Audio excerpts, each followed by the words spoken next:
합파원 권하정 교무님으로부터 백만송이 장미 피어오라는 제목으로 설법을 계시겠습니다.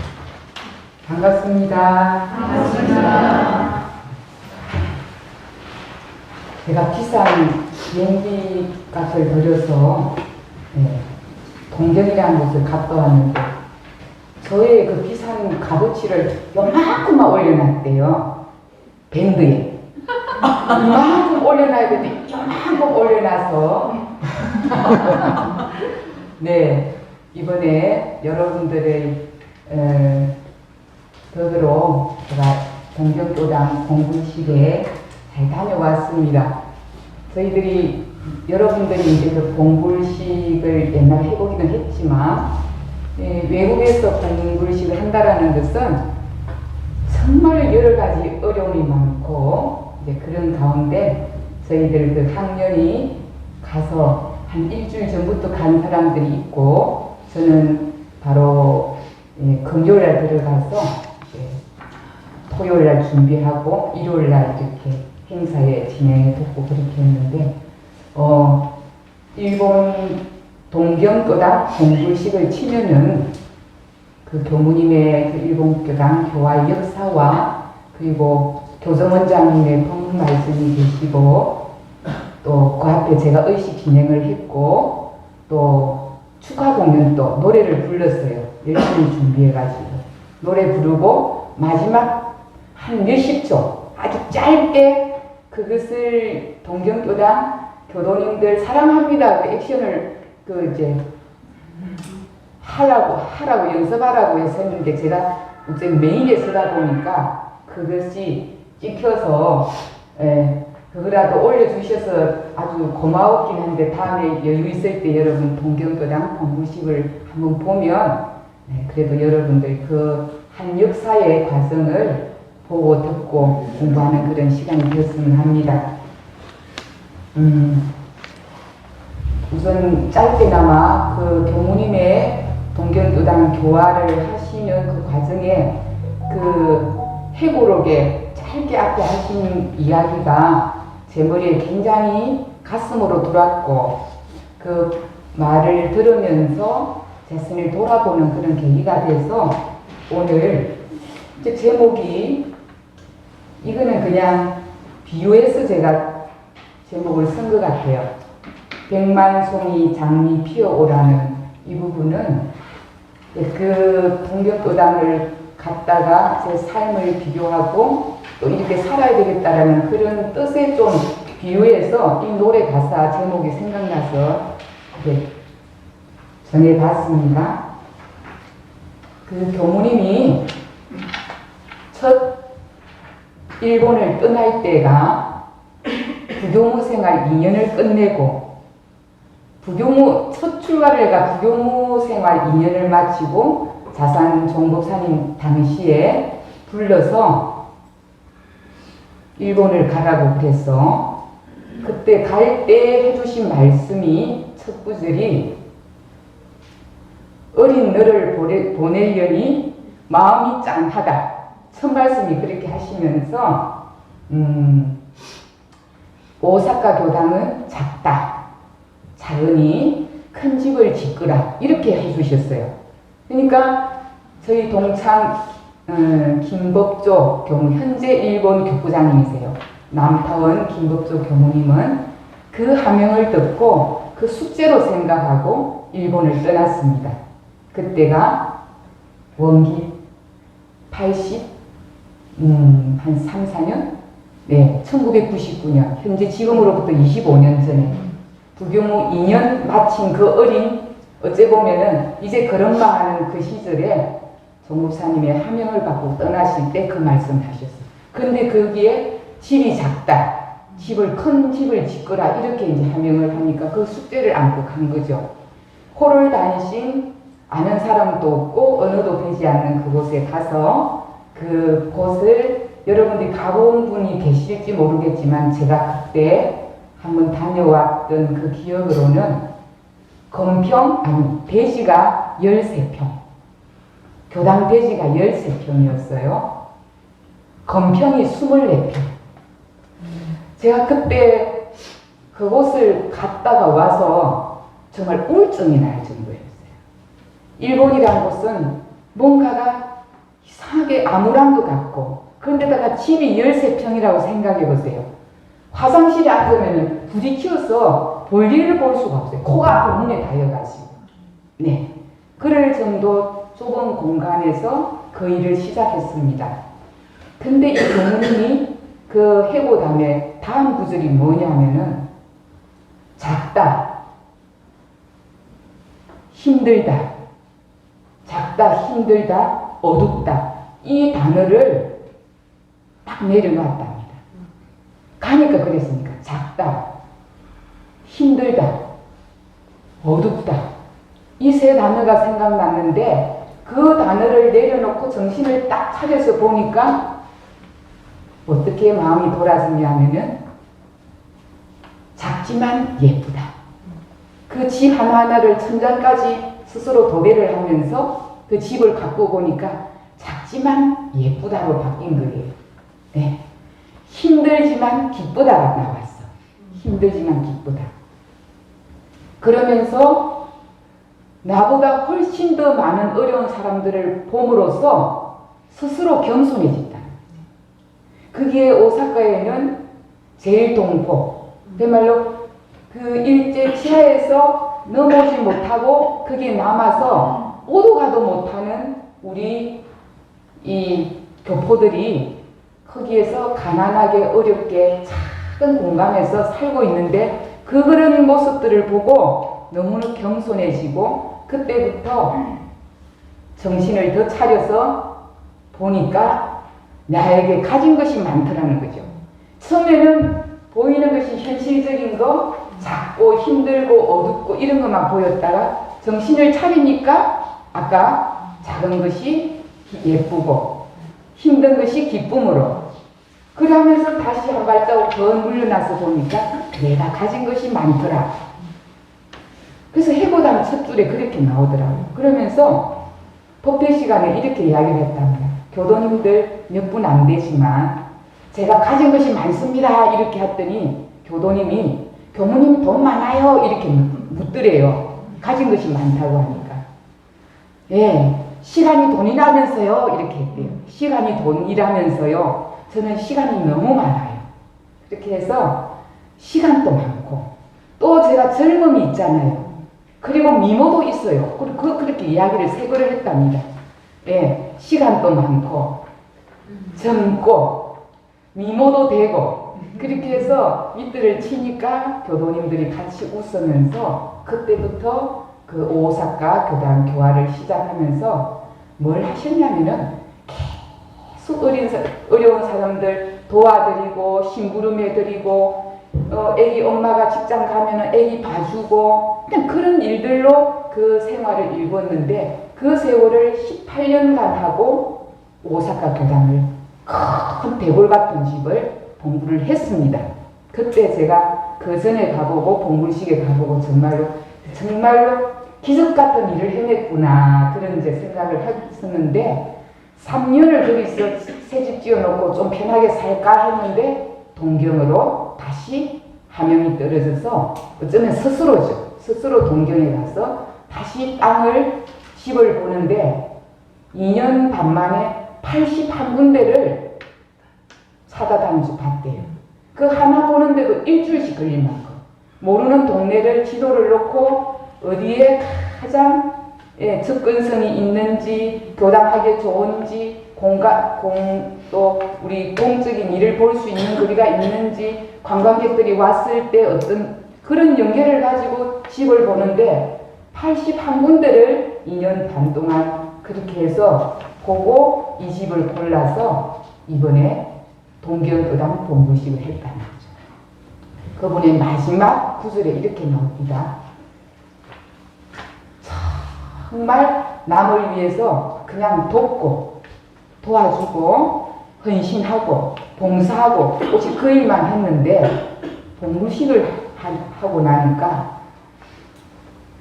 기다렸다는 듯이 전 교당에서 전국의 교당에서 모두가 합동해서 불사금을 보냈더랍니다. 준비가 된 것 같지. 그러니까 오직 신신공신 공부심으로 아까 그 마음으로 겸손하게 그 일을 하고 나니까 준비된 것처럼 불사금을 보내주셔서 빚도 갚고 일이 청산이 됐는데 지금 동경교당에 와서도 또 그런 역사를 똑같이 읽었다는 거죠. 그래서 제가 그런 부분들을 보면서 많이 이제 돌아가지는 부분이 이제 한 생각이 났습니다. 저는 한 번도 가져보지 그런 생각은 안 했는데 유독 제가 양정에 와서 한 생각을 한 적이 있어요. 가끔씩 저는 여기에 왜 또 왔을까? 이 질문이 저한테 자꾸 했습니다. 네. 보통 우리가 그곳을 갈 때는 뭔가를 갚아야 될 것 같고 아직 못한 게 있어서 가는 것 같은 그런 이제 느낌이 들어서 나는 왜 여기 또 왔지? 생각해보면 제 입장에서는 그 20대의 청춘은 별만 보고 들어갔어요. 별 보고 나와서 별 보고 들어갔다가 그리고 원장님이 시키는 일은 단 1도 그 역을 해본 적이 내 기억 속에는 없어. 그래서 게으름이라는 단어는 써본 적도 없을 만큼 살았고 그거는 정말 차비값도 안 됐어요. 제 그때 교통값도. 그러면서 제가 그 세월을 보냈는데 내 이 집에 뭐가 아직 남았을까? 그 생각이 작년 1년 뒤에 이제는 그 마음이 많이 사라졌지만 그때는 궁금했었어요. 왜 내가 여기를 또 왔을까? 그런 생각을 했었는데 그 질문을 제가 어렵게 했습니다. 제가 왜 아직 거기에 업이 남았을까요? 네, 업이라면 제가 아직 업이 그리 있을까요? 이랬더니 그분이 그러셨어요. 그 집의 업이 아니라 너의 과거 수생의 업이 지금 업을 받고 있는 중이다. 업을 행하고 있는 중이다. 그런 거예요. 저는 이곳에 오면 이 집의 업인 줄 알았는데 진리는 그것이 아니라는 거죠. 진리는 그것이 아니라 이 업이라는 것은 바다에 가서도 저 허공에 가서도 아니면 저 땅속에 들어가도 네 업은 네가 가지고 간다는 거지. 그러니까 이 공간의 것이 아니라 너가 수생 동안 살아오면서 가지고 있던 것을 지금 그 일을 행하고 있는 것이다. 이렇게 말씀을 하시면서 제 의문점이 좀 풀렸어요.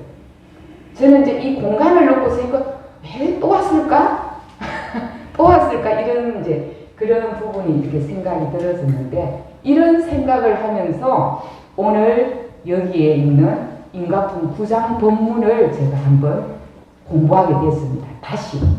그 본문을 다시 공부하면서 그 제목에 백만송이 장미 피어오라는 이게 이제 가사 여러분들 노래 가사 다 아시겠지만 제가 1절 가사를 한번 적어보니까 먼 옛날 어느 별에서 내가 세상에 나올 때 사랑을 하고 오라는 작은 음성 하나 들었지. 사랑을 할 때만 피는 꽃 백만송이 피어오라는 사랑을 할 때만 피는 꽃 백만송이 피어오라는 진실한 사랑을 할 때만 피어나는 사랑의 장미 미워하는 마음 없이 아낌없이 사랑을 주기만 할 때 수백만 송이 백만 송이 꽃이 핀다. 이 내용에 제 생각이 많이 이제 가만히 되면서 사람이 이 세상에 나올 때는 그 영혼이 과거 수생에 지어놨던 업을 견을 탐고 따라오게 된다는 거. 예. 내 수생에 지었던 그 업이, 그 영혼이 지었던 업이 이 생에 올 때 그대로 따라온다는 거죠. 근데 그렇게 생각해 보면 제가 이 공간에 온 이유도 그 업이 따라오니까 그 업으로 지금 살고 있는 거예요. 그래서 그 업으로 따라와서 그래 막 힘드니까 나 그리고 네 부모 하기 싫으니까 나는 그 직장 다니기 싫으니까 하면서 툭 옮겼다고 해서 그 업이 사라지지 않는다 이 말입니다. 그 업은 어디를 가도 아까 물속에 들어가도 허공에 들어가도 땅속에 들어가도 그 업은 너가 그대로 결단코 가져갈 수밖에 없다는 거. 이것이 이 핵심이 오늘 본문의 핵심이에요. 가져갈 수밖에 없다는 거. 그래서 인과품 9장에서는 그 업을 너가 지었던 그 업을 수도를 하오면 그 정업을 면할 수 있습니까? 하고 묻습니다. 결단도 가지고 오는데 그 업을 면할 수 있습니까? 이렇게 한 제자가 질문을 하니까 대종사님께서는 그 정한 업은 반드시 너가 지었던 업은 조련이 면하기는 어렵다. 조련이라는 것은 한순간에 탁 이렇게 면하기는 어렵다. 점진적으로 면해가는 길이 없지 않나니 여기 인과법 본문에 답이 다 나옵니다. 첫 번째는 육도윤회 변화되는 이치를 알아서 악한 업은 짓지 않고 날로 선한 업을 지은 적. 여기 첫 번째 가정입니다. 네, 다 하시는 거잖아요. 그 업을 점점 면해가는 방법 첫째가 악업을 짓지 않고 가능하면 선업을 지어라. 그렇게 하면은 그 너의 업이 점점 면해져 간다. 그 업이 어떤 정말 살생을 했던 업이 있다 하더라도 선업을 하게 되면은 그 업을 점점 면해가는 길이 있다라. 두 번째는 악한 인연이 있어서 나에게 향하여 옛빛을 갖는다 하여도 도심으로 상대를 하여 보복하지 않으면 그 업이 씌어진다. 이렇게 두 번째로 해놨어요. 도심으로.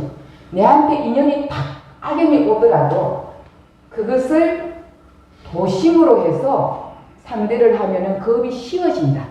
근데 다시 말하면 더 안 간다는 거예요. 여기까지 그 업이 그 악연이 이어가지 않는다는 거. 두 번째. 그리고 세 번째는 그 제업이 그 악과를 바를 때 갑자기 우리가 갑자기 악과가 올 때 있잖아요. 어떤 생각도 안 해요. 업이 어떤 뭐 병고나 우리가 생각하는 굉장히 어떤 회복하기 어려운 어떤 그런 업들이 탁 달려올 때가 있어요. 그런 악과를 받을 때는 어떻게 한다? 제업이 동공한 자성을 반조해서 그러니까 그때 내 본성에 제업이 동공한 자성을 반조해서 옛빛을 청산하는 것으로 청산하는 생각으로 어변을 풀어간다면 그 제보가 하루에 물론 등록도 한다. 세 가지 했습니다. 이 세 가지 여러분들은 기억하고 살아야 돼요. 첫 번째는 선업을 짓는다. 악업은 가능한 짓지 않고 두 번째는 악연이 올 때 도심으로 상대해라. 그럼 거기까지다. 거기까지. 근데 내가 한 방 딱 쳤는데 네가 쳐 하면서 다시 또 치면은 결국은 업이 이어진다. 근데 내가 탁 칠 때 마음으로 딱 도심으로 도심이라는 다른 말로는 온전한 생각으로 이 말입니다. 도심. 온전한 내 본성을 딱 정신을 차려서 내가 맞을 것이 오는구나 하고 도심으로 그 일을 하게 되면 그 업이 거기까지 가고 신다. 세 번째는 정말로 악과가 탁 올 때는 그는 받아야 돼. 그러나 그 마음 안에서는 본성에서는 제업이 동공한 자리를 항상 여의지 않도록 해라. 저 이런 상자리를. 저 이런 상자리에는 대소 유무도 없고 선악업보도 없고 또 생멸거래도 없다 했잖아요. 그 자성자리에는 제업이 없는데 그 자리를 탁 몰록 그 자리에 들어가서 그 제업을 그렇게 눈녹듯 해라. 그렇게 했고 다음 거에 네 번째 몸으로 쓰는 것. 이렇게 수도를 하면 여러분들처럼 저와 같이 늘 아침에 선하고 일상 수행을 닦아가고 경전을 읽고 저녁에 참회를 하고 이렇게 수행을 하다 보면은 우리의 삶은 어떻게 되냐? 수도를 잘한 적 육도 세계를 윤회할 때 우리는 어떻게 된다? 향상하게 된다. 향상하게 되면은 내 그릇이 커진다는 거예요. 나의 신법이 커진다. 그릇이 커진다는 거예요. 그래서 수도를 잘한 적 향상의 길을 밟게 되는데 내가 그릇이 커지면은 저기서 누가 악연이 온다 하더라도 저기는 작기 때문에 내가 그것을 받아들일 때, 예를 들면 나에게 100만 원이 있어. 100만 원이 있는데 저 가지고 있는 빚이 10만 원짜리야. 근데 내가 10만 원짜리밖에 없는 사람은 10만 원을 갚으려면 너무 힘들어. 그렇죠? 근데 내가 100만 원이 있으면 어때요? 100만 원쯤에서 10만 원은 약과가 되는 거야. 이거예요. 내가 수도를 하면은 마음이 힘이 커지고 마음의 여유가 생겨서 향상이 되기 때문에 업이 오더라도 수월하게 받아서 뭐 받는 둥 마는 둥 하고 갈 수 있다는 거죠. 이거예요. 그런 뜻이거든. 그래서 수도를 해서 향상의 길을 갖고 악연을 만날 때는 내가 높기 때문에 그 받는 것이 적어진다. 그 다음 5번째 있습니다. 덕을 공중에 쌓은즉, 덕을 공중에 쌓은즉 어느 곳에 당하든지 항상 공중의 옹호를 받는, 이 굉장히 중요한 부분이에요. 덕을 공중에 쌓은즉. 여러분, 제가 뭔가를 사회에 뭔가를 잘못했어요. 근데 누군가가 고발을 해. 저 사람 벌 받아야 된다 하고 누가 공격을 다 하는 거예요. 그런데 내가 공적인 공도사업이나 공인들이 많이 여러 사람이 있는 곳에 복을 지어놔 놓으면은 그 많은 부분들이 아니야. 절대 아니야. 이 사람은 그런 사람이 아니야. 그런 사람 아니야. 교무님 힘내세요. 절대 괜찮아요. 그러면서 편을 두르든 옹호해주는 사람이 하는 그 생기니까 내가 그런 벌을 받을 때도 약해지는 거예요. 왜? 옹호해주는 사람이 많으니까. 그래서 공중의 덕을 많이 심어놓은 사람이 어디를 가도 옹호를 받는 거예요. 그래서 제가 새벽기도 때 뭐 할 때 보면은 대중의 옹호를 받게 해라. 이 굉장히 중요한 거예요. 내가 어디를 가도 내가 열심히 잘 살았는데, 그런 열심히 살았는데 공중에 복을 적게 지어 놓으면은 나를 옹호해주는 사람이 적은 거예요. 외로운 거예요. 외로워. 근데 내가 뭔가를 설사 잘못했다 하더라도 공중에 덕을 쌓아놓으면은 나를 옹호해주기 때문에 어떻게든 나를 살아나고 업을 감할 수 있다는 거예요. 업을 이렇게 감면해 간다라는 거죠. 그래서 오늘 인과품 9장에는 여러분들이 방법적인 것을 다 이렇게 설명을 해놨습니다. 근데 오늘 추가로 제가 이제 이 설명을 더 하자면, 아까 있죠. 인간이 세상에 나올 때 이 영혼이 과거 전생의 업이 필연코 따라온다고 그랬죠. 근데 그 따라오는 데는 크게는 2가지가 있어요. 하나는 선업으로 오는 사람이 있고, 선업을 많이 지어 오는 사람이 있고, 하나는 나쁜 업, 소위 말하면 악업을 많이 짓고 오는 그런 유형이 있습니다. 우리가 이렇게 있어도 다 똑같지 않아요. 선업을 많이 지었던 사람은 이 사람이 다음 생에 소위 말하는 죽은 이후의 노후 자금 있죠. 죽은 이후의 자금, 우리 노령연금 있듯이 그 사후연금을 준비하는데 가장 좋은 것은 초등학생들, 유치원생들이 하는 가장 도덕적인 것. 어떤 것이냐? 질서를 잘 지키는 거. 네, 휴지 잘 줍는 거. 네? 인사 잘 하는 거. 공중물건 아끼는 거. 교통질서 지키는 거. 너무나 당연한 초등학생, 유치원생들이 이렇게 손을 들고 지키는 이런 것들이 선업을 많이 지은 사람이 사후연금을 많이 준비하는 그 원리가 어디에 있냐면 그런 것에 있다. 선업을 짓고 온 사람이 하는 일은 그런 거예요.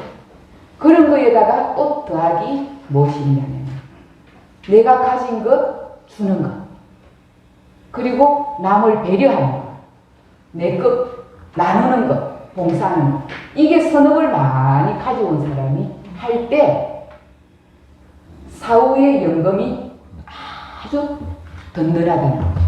근데 악업을 많이 짓고 온 사람, 악업을 많이 짓고 온 사람, 어떤 부분이냐?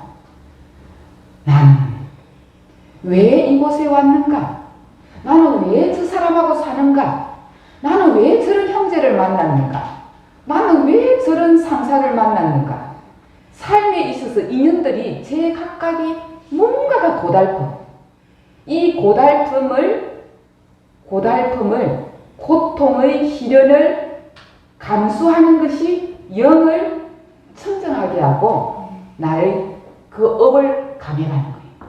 여러분, 지금 삶에 있어서 고통이 있잖아요. 다 좋은 것만 없이 고통이 따르는데 그 고통이 내가 수용하고 고통을 받는 만큼 뭐가 된다? 영혼이 청정해지는 거예요. 그러니까 여러분들이 부부간에 아니면 상하간에 이웃간에 혈연간에 내가 저 사람은 안 만났으면 좋겠다 이런 마음이 날 때 뭐한다? 나의 고통이 나의 영혼을 청정하게 하고 나의 다음 업을 씻어주는 거예요.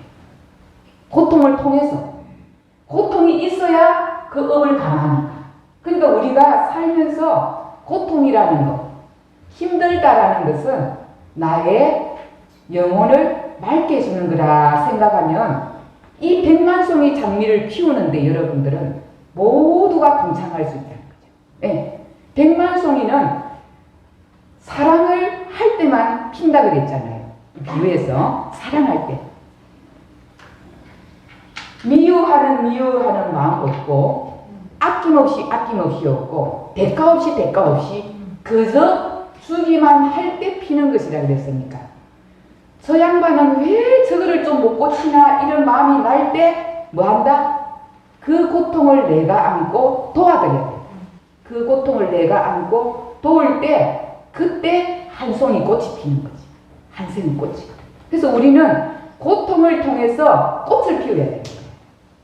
나도 수백만 송이를 피우도록.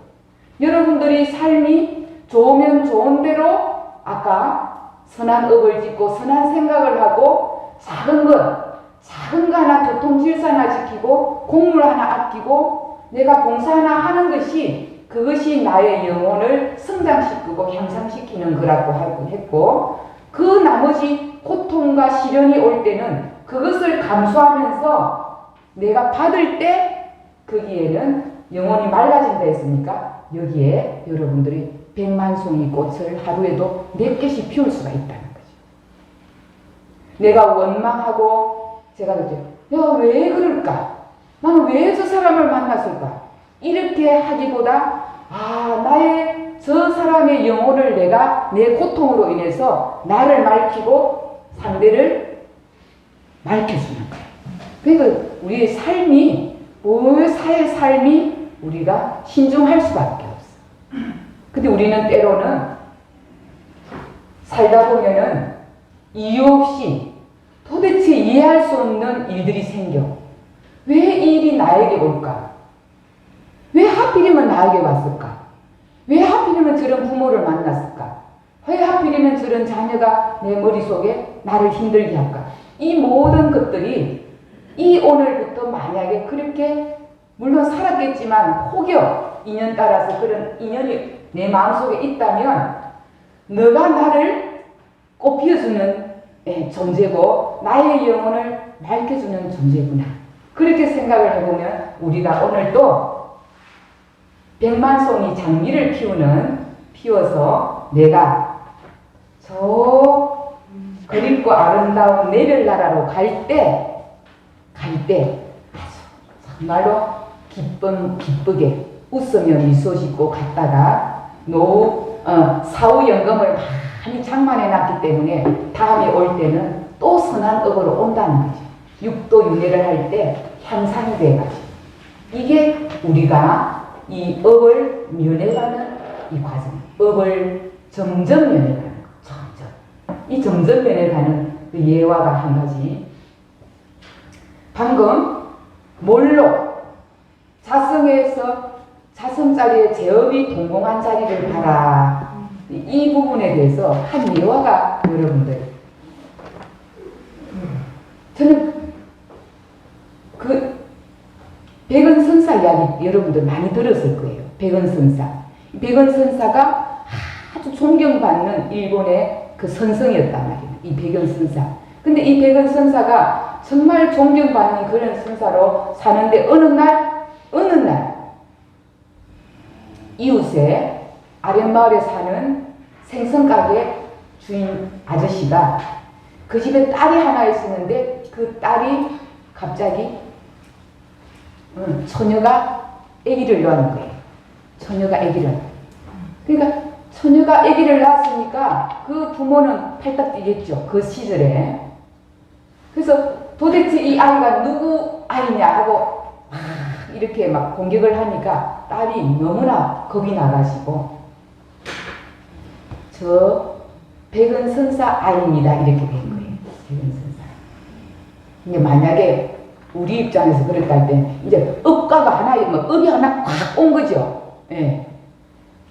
그렇게 하니까 이 아버지가 그렇게 존경하던 백은선사가 한순간에 이제 존경이고 다 무너지고 그 아이를 안고는 당신이 이 아이의 아버지라면서 하면서 아이를 놓고는 온 거예요. 그럴 때 백은선사가 뭐라고 한 줄 아세요? 당신의 아이라고 하니까. 아, 그래요? 딱 한마디. 아, 그래요? 그렇게 해서 백은선사는 아이를 젖을 동양해서 애를 1년 정도 키웁니다. 근데 그것을 멀리서 보는 그 딸이 아니면 좀 고함도 치고 아니다고 했으면 마음이 좀 덜 그럴 텐데 스님이 저 아이를 동양해서 젖동양해서 키우니까 이 양심에 너무너무 이제 부끄러우니까 마음에 이제 견딜 수가 없는 거예요. 그러니까 한 1년 있다가 이 딸이 아버지한테 이실직고를 하는 거예요. 저 아이는 우리 집에서 일하던 청년 아이라고. 그렇게 이야기를 합니다. 그렇게 하니까 아버지가 참으로 이제 죄송한 마음을 가지고 또 백은선사한테 와서 그 아이가 당신 아이가 아니라니까 어서 주려고 그렇게 하니까 아 그래요. 굉장히 어울리는 말이죠. 아 그래요. 그분이 현재는 인과가 이렇게 업가가 오고 가지만 그분의 마음 자성자리에는 오직 청정한 텅 빈 제업이 없고 실이 이해가 없고 대소유무가 없는 그 본성자리를 딱 여여히 지키고 있으니까 앞에서 파도가 치더라도 거기에 흔들림 없이 아 그래요 한마디로 받았다가 다시 돌려줬다. 여러분 참 공부를 제대로 하면 이런 멋있는 우리 치사가 여유롭게 나올 수 있지 않겠어요. 이게 우리가 수행을 하고 해보면은 그런 과업이 툭 오더라도 내가 벗어날 수 있다. 근데 그 업이 어떤 사람은 이렇게 수행을 하다 보면 몰려올 때가 있어요. 몰려올 때가. 왜 몰려오냐 하면은 수행을 해서 맑아지면은 업이 바로바로 온답니다. 대체로. 근데 업이 굉장히 두터운 사람은 업이 누적이대가 있기 때문에 저 끝에서 오는 거예요. 계속 누적된 게 많아서. 근데 수행을 많이 해서 업을 선업을 많이 지고 닦은 사람은 그 악업이 없으니까 업이 오면은 바로바로 오는 게 바로바로. 그렇게 하는데 이 점점 면해가는 것 중에 하나가 또 점점 면해가지만은 막 따라서 오는 이야기가 하나 있어요. 고려시대 옛날 이야기죠. 고려시대 대각국사의천 들었죠. 대각국사의천이 고려시대 11대 문종의 넷째 아들이에요. 대각국사의천이 넷째 아들로 태어났습니다. 근데 그 왕이 넷째 아이를 태어났는데 아기가 태어나자마자 계속 우는 거예요. 울음을 그칠 줄 알아요. 하루, 일주일, 한 달이 가는데 아기가 울음을 그치지 않아요. 그러니까 이 왕은 너무나 왕자가 태어나서 너무 기뻤는데 이 울음을 그치지 않으니까 그때부터 걱정이 돼서 아무리 오만 어수를 다해도 아기가 울음을 그치지 않으니까 어느 날 아기가 뚝 그친 거예요. 그래서 그때 어떨 때 그쳤냐면은 저 멀리서 뭔가가 모거 치는 소리가 들린 거예요. 절에 가면은 모거 있죠. 예, 그 고기 형태를 해가 나무로 만드는 그 소리가 들리는 거예요. 저기서. 근데 그 소리가 날 때 아기가 딱 울음을 멈춘 거예요. 그래서 너무나 신기해가지고 이 이제 왕이 신하들을 불러서 저 소리가 어디서 나는지를 가보라 했더니 이것이 내용이 실화긴 하는데 조금 이제 가미됐겠죠. 자체가 실화예요. 저 바다 건너 그 간 데가 중국이야. 중국 쪽에. 갔는데 그 바다 건너 가는데 절이 하나 딱 있더래요. 그 절에서 모그 소리가 난 거예요. 그래서 이제 스님 우리 이런 왕자가 울음을 그치지 않는데 좀 같이 좀 가달라고 그렇게 해서 그 스님을 데리고 이 궁궐로 와가지고 아기를 봅니다. 아기를 딱 이렇게 보는데 아기가 처음에는 울음을 그치지 않아. 근데 이렇게 보니까 아기가 자기의 스승인 줄 알은 거예요. 이 스님이. 스승님. 그래서 아기가 방긋이 웃으면서 울음을 멈추었어. 근데 울음을 멈추고 중요한 것은 아기가 이 주먹을 안 펴는 거예요. 한쪽의 주먹을. 그래서 스님, 이 아기가 주먹을 못 펴니다. 이 주먹을 좀 펴주세요. 아무리 해도 이 아기가 주먹을 안 펴니까 이 스님이 살 손을 다듬어서 손을 이렇게 이제 푸니까 손바닥에 뭐라고 써 있었냐면은 무, 불, 영. 없을 무자, 신령할 영자, 불. 부처불자, 신령할 영자. 이래 스스가 있는 게 무, 불, 영. 그때 이제 진짜 스승인 줄 알았어요. 그러면서 그 옛날 이야기를 하는 거죠. 저의 스승님이십니다. 이 왕자는. 저의 스승입니다. 어떻게 해서 당신의 스승이냐고 이야기를 하니까 저의 스승은 과거 그 시절에 참으로 가난해가지고 물동이를 쥐고 이렇게 다니는 그런 어떤 일반 이제 그래 사람이었는데 너무 불교 공부를 좋아해가지고 이 돈을 아끼가 절을 지은 거예요. 물동이를 쥐고 이제 물을 이제 이렇게 팔고 해가지고 돈을 모은 것을 매일 아껴가지고 우물에 넣었어. 이 우물에 넣었는데 우물에 돈이 찰 때까지 이제 계속 모은 거예요. 어느 정도 차니까 이 사람이 절을 지은 거예요. 그 돈을 모은 걸 가지고 절을 지었는데 얼마나 열심히 연구를 하고 수행하고 닦았는지 정말로 막 대중들이 막 존중하는 그런 이제 스님이 됐어요. 스님이 됐는데 딱 1년 만에 스님이 안전뱅이가 된 거예요. 안전뱅이가 됐어요. 두 번째 1년 딱 되니까 봉사가 됐어요. 맹인이 됐어요. 이게 1년 만에 안전뱅이 되고 1년에 집을 지어놓고 절을 지어놓고 존중받는 열심히 수행하고 정말로 불도를 닦는 그런 사람이었는데 1년 만에 딱 그냥 안전뱅이 되고 또 1년 만에 눈이 봉사가 되고 3년 해에 벼락을 맞아 죽은 거예요. 여러분, 우리 이 원불교 다니면서 그런 일이 있다면 우리가 막 어떻게 하고 도대체 원불 신앙을 한다는 무슨 이런 이야기를 할 수 있을 거 아닙니까? 그러니까 이 대중들이 의의가 없는 거예요. 어떤 스님인데 우리 스님이 이렇게 죽나? 그렇게 해서 스님이 이제 열반을 해가지고 그래 보내드리면서 이 제자가 날마다 모거를 치면서 자기 스승님에 대해서 기도를 한 거예요.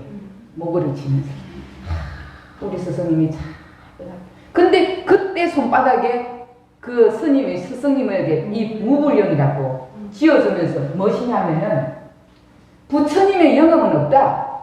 이렇게 적은 거예요. 우리 스승님같이 이렇게 수행을 했는데 어떻게 수행이 3년 만에 안전뱅이가 되고 눈이 가고 벼락을 맞아서 중리하고 이렇게 이 부처님의 영험은 없다고 너무 어이가 없다고 그렇게 하면서 무불령이라고 손에 딱 쥐어놓고 이 스승님을 이제 떠나보내고 늘 목을 치면서 기도를 한 거죠. 그렇게 했던 것을 이야기를 한 겁니다. 그런데 손을 딱 펴보니까 무불령, 네, 유불령이죠. 유불령. 그 부처님은 그 스님은 왕자는 수생을 업을 열심히 수행을 했기 때문에 삼생이 한순간에 와서 아까보는 거예요. 예, 삼생을 받을 거를 한 생에 하루 만에 1년 만에 거되고 2년 만에 봉사되고 3년 만에 벼락 맞았었구나. 부처님의 영험이 있다는 것을 그대로. 그래서 대각국사 의천이 결국은 11세의 왕자로 있다가 출가해가 스님이 돼서 훌륭한 청태종 스님이 됐어서 그 역사에 대해서는 저도 자세한 건 모르지만 이 부분은 일부는 실화에다가 아까 그런 부분이 조금 이제 가미되지만 이게 우리 삶에 있어서 업이란 것이 열심히 닦고 수행하는 것이 헛되지 않는다는 거.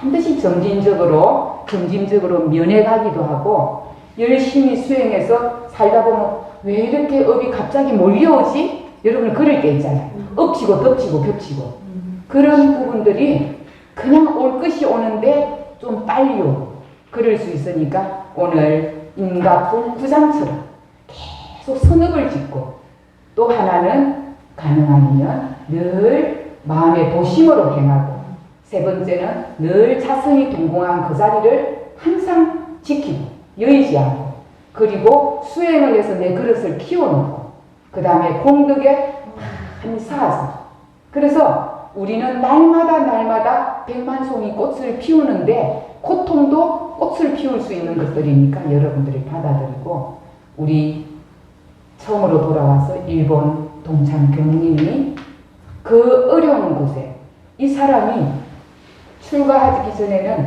도청의 공무원이었어요. 그냥 식구들 몰래 출가를 해가지고 학교를 가버렸어요. 그리고 아버지는 제주도에서 아주 정말로 훌륭하신 그런 어른이었어요. 아쉬울 것 없이 사는 사람이 어느 날 갑자기 출가했다가 갑자기 일본으로 가라 해가지고 그 13평 되는 곳에서 그 교화를 하고 얼마나 어렵고 코가 앞에 닿여서 추워서 그런 공간에서 그 세월을 25년간을 그걸 했을 때 그 선업이 모두가 세계에서 힘을 보태가지고 여기저기서 불사에 동참을 해주셔가지고 이 일을 원만하게 이뤘다고 결론적으로 볼 때 우리도 날마다 선업으로서 늘 그렇게 정업을 면해가는 그런 우리 삶이 되어서 우리 갈 때 백만송이가 아니라 수백만 송이 꽃을 많이 피워서 웃으면서 갈 수 있는 그런 날이 되기를 바랍니다. 네, 감사합니다.